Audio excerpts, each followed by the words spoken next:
Hello, gentle friend.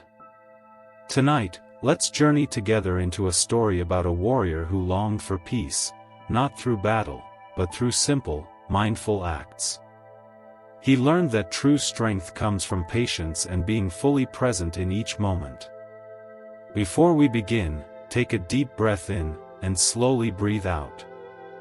Let your body relax, and your mind grow calm. Breathe in peace, and breathe out any worries. If you enjoy this quiet story, please like, subscribe, and share it with someone who could use a peaceful moment tonight. I'd love to know, where are you watching from? Which country, and what time is it for you right now? Now, let's begin our story. Once upon a time, in a land filled with the loud clash of swords and the shouts of soldiers, there lived a brave warrior named Hiroto. His heart was heavy, oh so heavy, from all the battles he had fought. The noise of clanging metal and the cries of war followed him everywhere, even in his dreams. Hiroto was tired of fighting, tired of the noise, tired of feeling angry and afraid. Deep inside, he wanted something different. He wanted peace, like a soft blanket to wrap around his heart. He wanted wisdom, like a quiet friend to guide him. One night, when the moon hung big and round in the sky, shining like a silver coin, Hiroto made a choice. He put down his heavy sword, the one that felt like it carried all his worries. He took a deep breath, filling his chest with cool night air, and started walking. His boots crunched softly on the path as he left the noisy battlefield behind. The stars twinkled above, like tiny lanterns showing him the way. Hiroto didn't know exactly where he was going, but he knew he was searching for something new, a place where his heart could rest. The path stretched far, winding through sleepy fields and whispering forests. Fireflies danced around him, their little lights blinking like they were saying, "Keep going, Hiroto." The world felt softer here, away from the loud war. The wind sang a gentle song, brushing against his cheeks like a kind hand. Hiroto's steps grew lighter, and his tired heart began to feel a tiny spark of hope. Maybe, just maybe, there was a place where he could find calm. As he walked, the land began to change. The flat fields turned into rolling hills, and the hills grew taller until they became mountains. Their peaks touched the sky, standing tall and quiet, like wise old friends who had seen many years. The moonlight painted the mountains silver, making them glow softly. Hiroto looked up and felt something warm inside, like the mountains were calling to him. "Come," they seemed to say. "Come find peace." Hiroto climbed higher, his heart beating steady now, not with fear but with wonder. The air was cool and smelled of pine trees and earth. Far below, the noise of the world faded, like a song growing softer and softer. Up here, it was just Hiroto, the moonlight, and the quiet mountains. He didn't know what he would find, but he felt ready. Ready to leave the fighting behind. Ready to learn something new. Ready to discover a place where his heart could be still. And so, with the moon as his guide and the mountains watching over him, Hiroto kept walking. His journey was just beginning, and somewhere deep inside, he knew that peace was waiting for him, like a warm light at the end of a long, long road. Under the soft glow of the moon, Hiroto's journey led him higher into the mountains. The path was twisty, lined with tall pines that whispered secrets to the night. A cool mist curled around him, like a gentle hug from the clouds. His heart felt lighter with every step, far from the loud battles he left behind. He was searching for someone wise, someone who could show him the way to peace.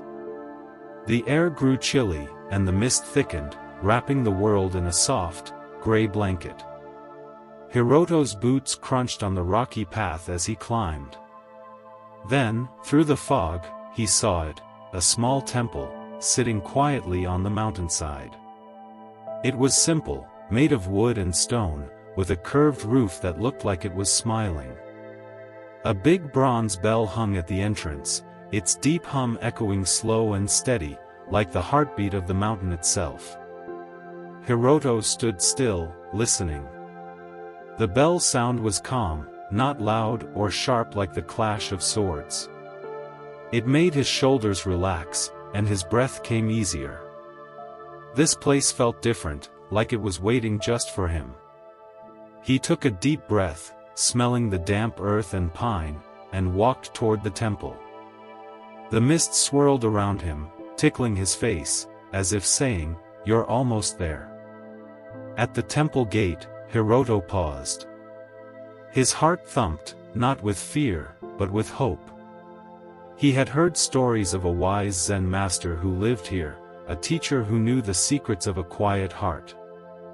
Hiroto wanted to learn from him, to find the peace he dreamed of. He knocked gently on the wooden gate, the sound soft in the misty air. The gate creaked open, and there stood an old man with kind eyes and a gentle smile. His robes were plain, and his hair was as white as the mountain snow. This was Master Riku, the Zen Master. Hiroto bowed low, his heart full of questions. "Please, Master Riku," he said in a small voice, "I'm tired of fighting. I want to learn peace. Will you teach me? Will you let me be your disciple?" Master Riku looked at Hiroto, his eyes twinkling like stars in the mist. He didn't ask about battles or swords. He didn't test Hiroto's strength. Instead, he nodded and said, "Come inside, young one. The mountain is cold, and there's a warm fire waiting." His voice was soft, like a lullaby, and Hiroto felt safe, like he'd found a home. They walked into the temple together, the bell humming behind them. Hiroto didn't know what lessons awaited, but he felt a glow inside, like a candle lighting up a dark room. The mist swirled gently, and the temple stood quiet, ready to share its secrets with the weary warrior who had come so far. The misty morning wrapped the temple in a soft, quiet hug as Hiroto woke up inside its wooden walls. The air smelled of pine and the faint smoke of last night's fire. He stretched his arms, feeling warm and safe, like a little bird in a cozy nest. Master Riku, with his kind eyes and snowy hair, was already awake, sitting by a small window, watching the clouds drift like cotton across the sky. Hiroto's heart was full of excitement. He was ready to learn big, important lessons, maybe secret ways to find peace or wise words to calm his restless mind. He stood up, brushed his simple robe, and bowed to Master Riku. "Master," he said softly, "I'm ready to be your disciple. What should I do? Teach me something great." Master Riku turned, his smile gentle like a warm breeze. He didn't speak of battles or wisdom or grand teachings. Instead, he pointed to a corner where a plain wooden broom leaned against the wall. "Hiroto," he said, his voice as calm as the temple bell, "your task is simple. Sweep the temple floors every day. That's all." Hiroto blinked, his eyes wide. Sweep the floors? That was it? No special lessons, no secret tricks, just sweeping? He thought of his old life, swinging a heavy sword, dodging arrows, running through loud battles. Sweeping seemed so small, so easy, like something a child could do. But Master Riku's eyes were steady, and his smile didn't waver, so Hiroto nodded. "Okay, Master," he said, trying to hide his surprise. He picked up the broom, its handle smooth under his hands. The temple floor was made of old wood, worn soft by years of footsteps. Dust and tiny leaves had gathered in the corners, carried in by the mountain wind. Hiroto started sweeping, his movements slow at first. The broom made a soft swish-swish sound, like a whisper. He thought about the battles he'd fought, the noise, the fear. Sweeping was so different, quiet, gentle, like petting a sleeping cat. As he worked, the morning sun peeked through the mist, sending golden rays across the floor. The dust danced in the light, sparkling like tiny stars. Hiroto swept carefully, moving the broom back and forth, making the floor clean and smooth. Master Riku watched quietly, sipping tea from a small cup, his face calm and kind. Hiroto didn't understand why sweeping was his only task, but he trusted Master Riku. Maybe there was something special in this simple job, something he couldn't see yet. As he finished, the temple felt brighter, like it was smiling at him. He leaned the broom back against the wall and looked at Master Riku, who nodded. "Good," the master said softly. "Tomorrow, sweep again."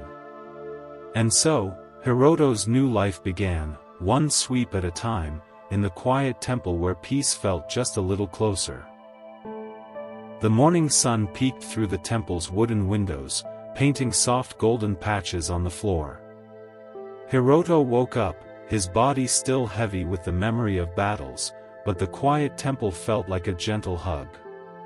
He stretched, hearing the soft creak of the old wooden floor, and looked at the broom leaning in the corner.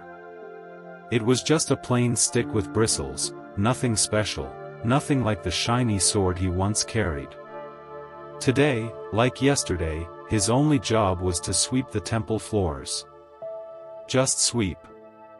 Hiroto picked up the broom, his hands feeling big and clumsy around its smooth handle. He wanted to learn big things, secrets of peace, wise words to quiet his busy mind. But Master Riku, with his snowy hair and calm smile, only said, "Sweep, Hiroto. That's enough." Hiroto didn't understand.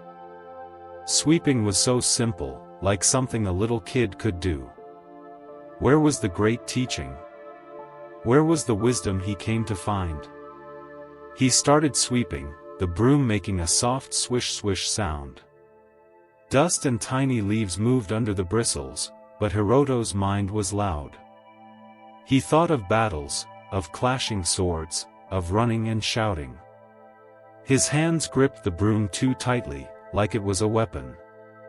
The dust puffed up in clouds, and he frowned. This wasn't right. Sweeping wasn't fighting. Why was this his task? He wanted to learn something important, not clean floors like a helper. Hiroto stopped and looked around. The temple was quiet, the big bell outside humming softly in the breeze. Master Riku sat by the window, sipping tea, his eyes watching the clouds float by. Hiroto wanted to ask, why sweeping? Why not something big? But Master Riku's face was so calm, like a still pond, and Hiroto felt shy. He took a deep breath and tried again, moving the broom slower this time. Swish swish. The dust settled a little, but his thoughts still raced. He swept under a table, then near the door where the mountain wind had blown in tiny bits of leaves. His arms felt stiff, used to swinging a heavy sword, not this light broom. He kept thinking, this is too easy. I'm a warrior. I should be doing something brave, something grand. But the temple stayed quiet, and the broom kept whispering its soft swish-swish. As the sun climbed higher, Hiroto finished sweeping. The floor looked cleaner, but he didn't feel wiser. He leaned the broom against the wall and sighed. Master Riku looked over, his eyes kind and twinkling. Good, Hiroto, he said softly. Tomorrow, sweep again. Hiroto nodded, but inside, he wondered. Was there something hidden in this simple task? Something he couldn't see yet? He didn't know, but the temple's quiet made him want to try again tomorrow. The temple woke each morning to the soft hum of the mountain breeze, and Hiroto rose with the first light, his breath visible in the cool air. The wooden broom waited in its corner, simple and quiet, just like the temple itself. Hiroto's hands, once so tight and eager for grand lessons, now held the broom more gently. He was still a warrior inside, but the battles in his mind were growing quieter, like whispers fading in the wind. At first, sweeping had felt strange, too small for someone like him. But day after day, as the sun climbed over the mountains, Hiroto kept sweeping. Swish swish, went the broom, brushing dust and tiny leaves across the smooth wooden floor. He used to rush, thinking about swords and battles, wanting to finish quickly. But now, something was changing. His hands moved slower, his eyes started to see more. One morning, as he swept near the temple door, he noticed a single red leaf caught in a crack. It was small, curled at the edges, like a tiny hand waving hello. Hiroto smiled and gently swept it free, watching it twirl in the air. The sunlight caught it, making it glow like a little flame. He hadn't seen things like this before, not in the rush of battle, not when his mind was loud with worry. Another day, he saw a line of ants marching across the floor, so tiny they looked like moving dots. He stopped sweeping, careful not to disturb them. Their little parade made him giggle, like they were on their own important adventure. The temple was full of these small wonders, dust sparkling in a sunbeam, a spiderweb shining like silver in a corner, the soft creak of the floor under his feet. Each day, Hiroto noticed more. His broom moved in slow, steady strokes now, like a dance with the temple. Swish swish. His breathing matched the rhythm, in and out, calm and easy. The boom felt lighter, like it was part of him. Master Riku watched from his usual spot by the window, sipping tea, his eyes kind and quiet. He never said much, but his smile made Hiroto feel like he was doing something right. The days grew softer, and Hiroto's heart did too. He wasn't just sweeping dirt anymore. He was seeing the world, the little things, the quiet things. A pebble by the door, round and smooth like a tiny moon. A breeze carrying the smell of pine. The way the temple bell hummed, low and deep, like it was singing to the mountains. Hiroto's mind, once so busy with battles, was learning to be still, to notice, to just be. And in that stillness, he felt a tiny spark of peace, glowing brighter each day. High in the misty mountains, the temple stood quiet, its wooden walls warmed by the soft light of dawn. Years passed like gentle waves, and Hiroto, once a warrior heavy with battles, woke each morning to the familiar broom in the corner. Its handle, smoothed by his touch, felt like a trusted friend. The temple floors glowed softly under the sun, and the air carried the fresh scent of pine and calm. Hiroto's sweeping had changed over time.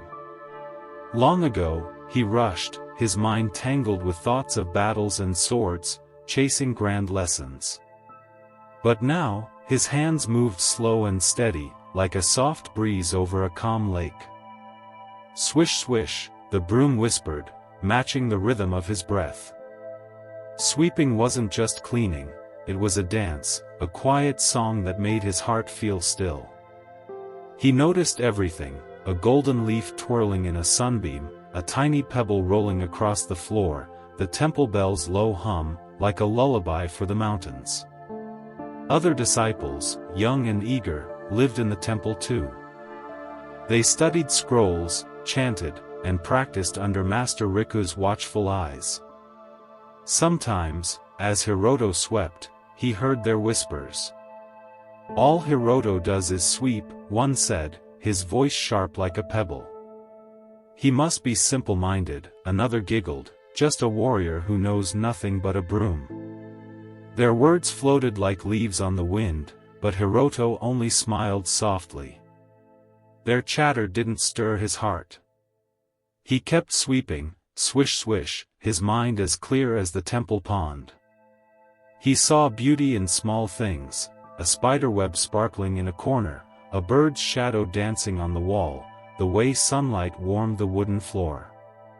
Each swish of the broom brushed away a bit of worry, leaving his heart light, like a feather floating on a breeze. The other disciples rushed past, chasing big lessons, but Hiroto felt something they didn't. Sweeping was his meditation, a quiet way to listen to the world. Master Riku sat by his window, sipping tea, his snowy hair glowing in the light. His eyes, kind and twinkling, followed Hiroto's broom. "Good, Hiroto," he said softly, his voice warm like a cozy blanket. Hiroto didn't need more words. He knew the broom wasn't just a tool, it was a teacher, showing him how to be still, how to see, how to find peace in every moment. Seasons turned, spring's pink blossoms, summer's warm breezes, autumn's golden leaves, winter's soft snow, and Hiroto's heart grew calmer. The disciples' whispers faded, unimportant as falling leaves. The warrior he'd been was gone, replaced by a man who found joy in the swish-swish of his broom. In that simple motion, Hiroto discovered a deep peace, shining like a star in his quiet heart. One morning, as golden light spilled through the windows, Master Riku stood in the temple's main hall. His snowy hair shone, and his eyes twinkled with a quiet secret. The disciples gathered, their robes rustling, their faces eager. Hiroto stood among them, his broom resting nearby. Master Riku's voice, soft as a breeze, filled the room. "My students," he said, "the time has come to choose my successor. Today, I will give you a test of presence, of being fully here, with a clear and awake heart. Write something, a few simple words, to show you deserve to lead this temple." The disciples buzzed with excitement, their eyes wide. They expected a big challenge, maybe a long essay, a clever poem, or a deep teaching. Hiroto stood quietly, his hands folded, his breath slow. He didn't wonder what to write. He just listened, like he listened to the swish-swish of his broom, to the wind in the pines, to the temple's gentle rhythm. Master Riku raised a hand, and the room grew still. "The test is simple," he said, his voice warm like a cozy fire. "Be awake. Be here. Write from your heart, noticing everything, just as it is." The disciples glanced at each other, confused. Was that all? No scrolls to quote, no grand speeches? Some whispered, thinking it too easy, their minds racing to craft clever words. But Hiroto's heart stayed calm, like a leaf resting on water. He knew how to notice, the way a petal fell, the way sunlight danced, the way the bell hummed. Master Riku's eyes met Hiroto's, and a small smile curved his lips. "Begin," he said softly. The disciples scattered, some rushing to grab ink and paper, others pacing, searching for perfect phrases to prove their wisdom. Hiroto picked up his broom, its familiar weight comforting. Swish swish. He didn't chase the test. He just swept, fully present, his heart open to the temple's quiet song, ready for whatever came next. The temple basked in the soft afternoon glow, its wooden halls filled with a peaceful hush as the sun dipped low behind the mountains. Hiroto continued his gentle sweeping, the broom whispering swish-swish across the floor, his heart as calm as the still pond outside. The other disciples sat quietly, their papers in hand, waiting for Master Riku to speak. The test had ended, but the air hummed with a quiet wonder, like the temple bell after its last ring. Master Riku, with his snowy hair and kind eyes, gathered the writings from the disciples. He read them slowly, one by one, his face thoughtful like a cloud drifting across the sky. Some wrote long poems about wisdom, others listed deep teachings from old scrolls. But as he finished, he shook his head gently. "These words are clever," he said softly, his voice warm like a flickering candle, "but they chase shadows. They try too hard to shine, and miss the simple light. None show a heart fully awake, fully here." The disciples shifted, their faces puzzled, whispering among themselves like leaves rustling in the wind. Master Riku's eyes turned to Hiroto, who stood with his broom, empty-handed. "Hiroto," the master asked, his tone gentle as a summer breeze, "why did you not write? The test asked for words from your heart." Hiroto bowed his head, his voice steady and humble. "Master," he said, "I cannot write. I am illiterate, a simple warrior who came here with a heavy heart. But if I may, I would like to share what I have learned in this quiet temple." The room grew still, and Hiroto spoke from his calm center, his words flowing like a clear stream. "When I first swept, fallen leaves scattered on the floor, carried by the wind. They came and went, dancing lightly, without staying. Now, I see my thoughts are like those leaves. They blow in like the wind, full of old battles and worries, but they do not touch my mind. I let them come, I let them go, sweeping them away without holding on. The broom teaches me, be like the wind, gentle, free, always moving, never stuck. In this, I find peace, a quiet sky inside, clear and open." The disciples listened, their whispers fading, their eyes wide with surprise.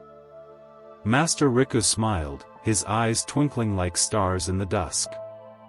"Ah, Hiroto," he said, his voice soft as falling snow, "you have swept not just the floors, but the dust from your mind. Mastery does not come from grand words or clever tricks. It blooms from humble dedication, from doing one simple thing with a full heart, day after day. You have lived the quiet way, present in every moment, like the mountain standing tall."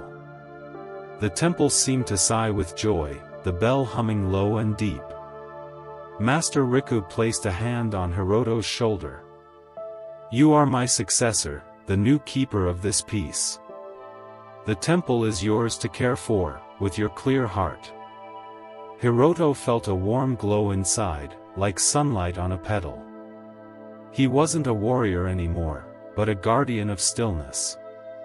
As the sun set, painting the sky in soft colors, Hiroto swept on, swish swish, his world full of gentle wonder. And the temple whispered its thanks, wrapped in quiet peace forever. And now, dear friend, as the warrior found peace not in grand words or swift victories, but in the simple, mindful act of sweeping, so can we find calm by giving our full attention to the little things around us. Remember, true mastery grows from patience, presence, and gentle care. Just like the warrior swept away the dust from the floor and his mind, you too can sweep away worry and find quiet within. If this story touched your heart, please like, subscribe, and share it with someone who needs a peaceful moment tonight. Sweet dreams, and may your mind be as still as the calmest breeze.